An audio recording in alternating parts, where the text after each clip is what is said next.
Welcome to my chambers. When President-elect Donald Trump announced that he would have a material difference in the enforcement of immigration laws than President Barack Obama, meaning he would deport all 11 to 13 million undocumented immigrants in the United States of America, a number of American cities changed their plans and called themselves sanctuary cities. What is a sanctuary city?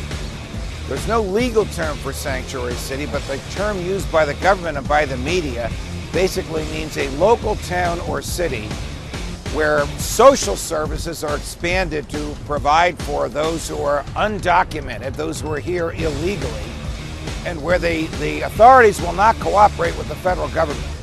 President-elect says these local towns, and they're the biggest cities in the country, Los Angeles, San Francisco, Chicago, and New York, have an obligation to help enforce federal immigration law.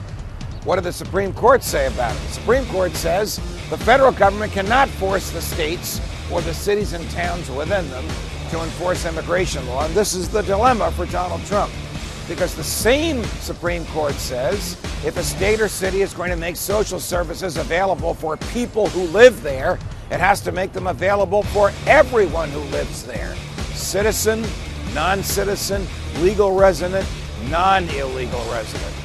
So if the city of Chicago or New York wants to make it difficult for the federal government to locate and deport undocumented immigrants, it can do so. And if the federal government wants the officials in the cities of Chicago or New York to help enforce federal law, they cannot do so. What can the president-elect do about it? Well, he can use a carrot instead of a stick. He can get legislation enacted once he's in the White House, which would provide financial grants to these cities only if they cooperate with enforcing federal immigration law. Very complicated and intended to allow the states to frustrate the federal government. I like frustration in government. The more difficult it is to govern, the better it is for human freedom. That is at least the theory of the diffusion of power in the American Constitution and in our democratic republic. Welcome to my chambers. Fight the good fight. For freedom!